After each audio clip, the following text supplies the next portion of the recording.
These worlds are very, very precious. They're very hard to come by. I like that I can live in a completely different world. The series has been an amazing experience for us, and the fans have let us know it's been an amazing experience for them. I'm so glad to be back in Skyrim. The community inspires us to push ourselves even more. They're not just players, they kind of become your friends and they become a part of your life. This is their world. We created it, but it's their world and they love it. When you look at a community that is this strong, always believing in it, that's very, very special.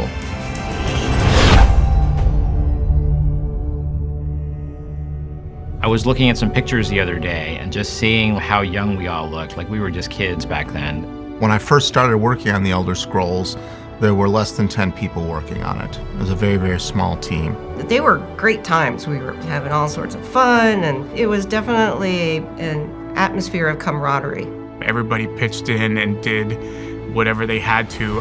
One of the first things I did here was producing the CD-ROM version of Arena, a game I still love.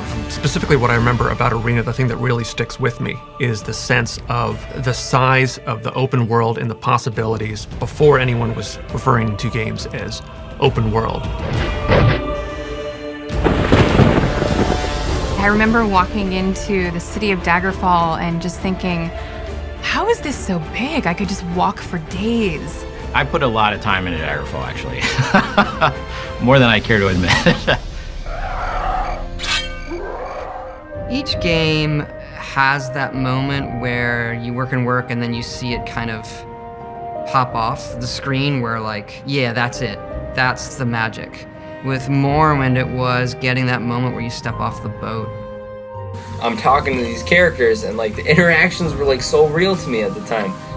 It is a unique thing in the industry to have a community that's been around for this long. It also has the effect of inspiring what's coming down the line. Things that may have been brushed aside in the dev process that are now going to be put into a game that otherwise wouldn't have been taken into consideration if it wasn't for the community. On Oblivion, as it started to come together, I think we all had a sense visually we're going to knock it out of the park with this. The first time we got the forests generating and running, this felt like something you hadn't been in. I was so anxious and so happy and so excited to be playing this game. I hadn't felt that in such a long time.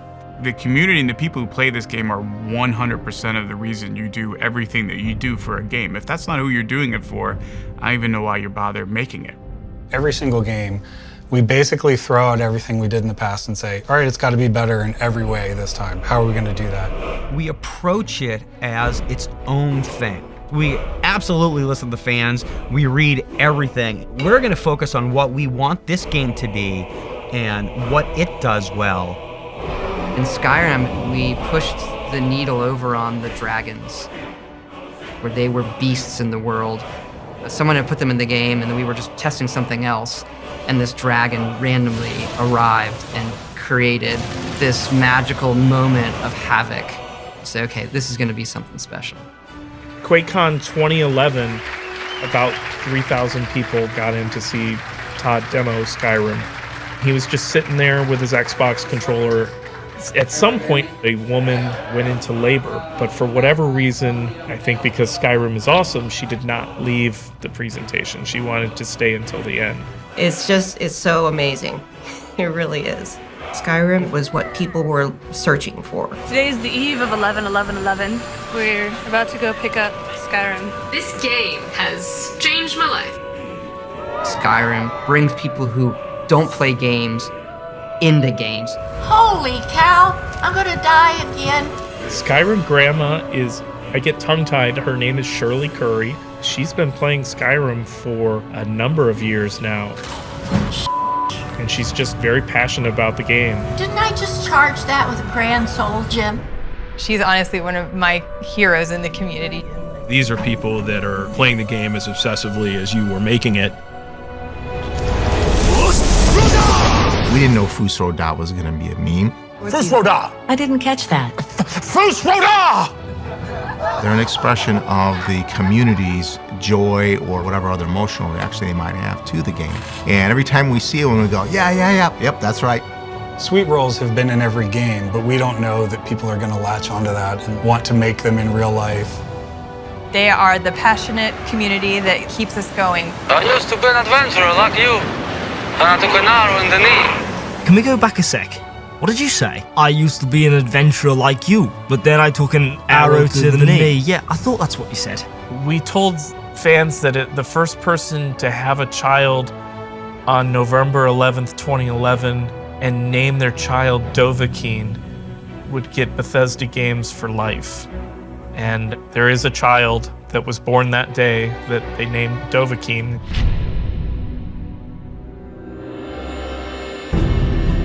Seeing the first people step into the world and seeing everybody swarming around NPCs in major towns, it was a really incredible feeling. We were doing something a little different. This is no longer my Elder Scrolls, it's our Elder Scrolls. There's this vast library of stories and characters and places and things.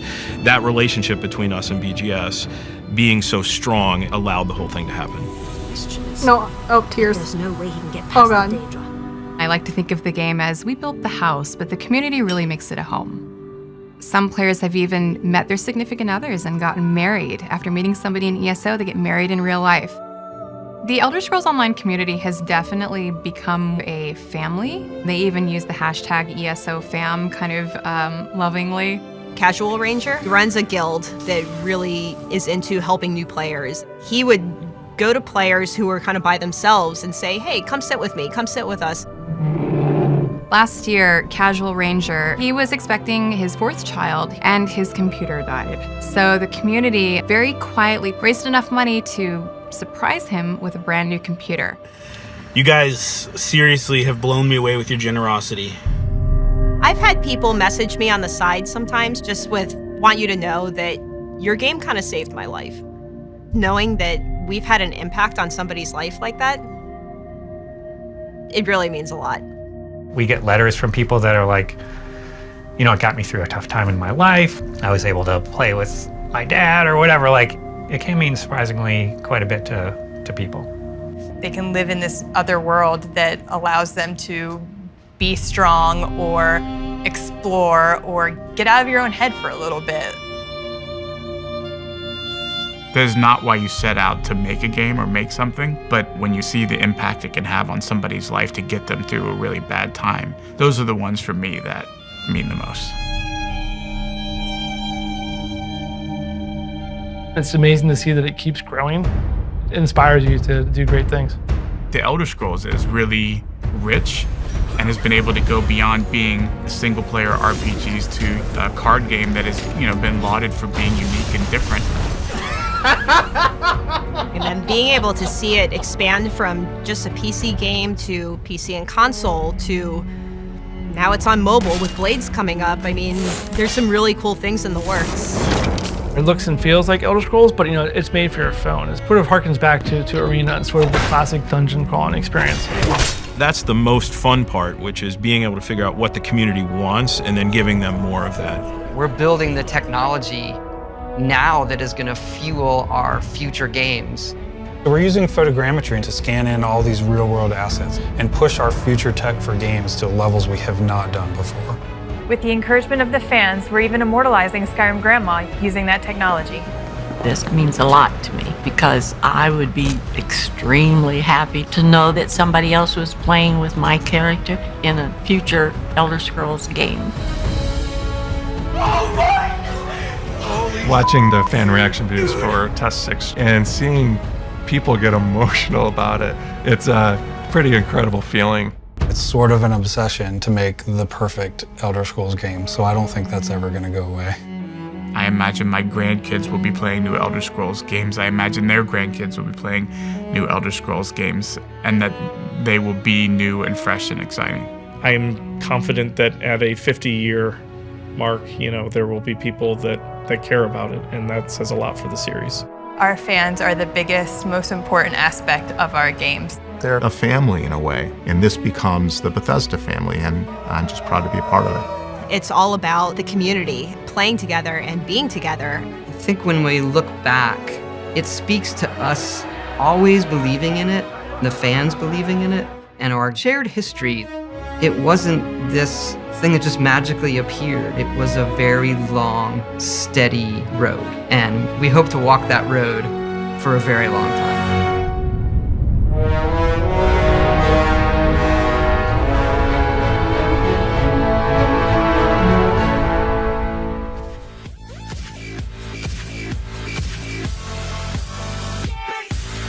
Like and share if you enjoy the video and think others might benefit from this, and of course subscribe and hit the notification button if you are new to the channel and want to be notified every time I post a video.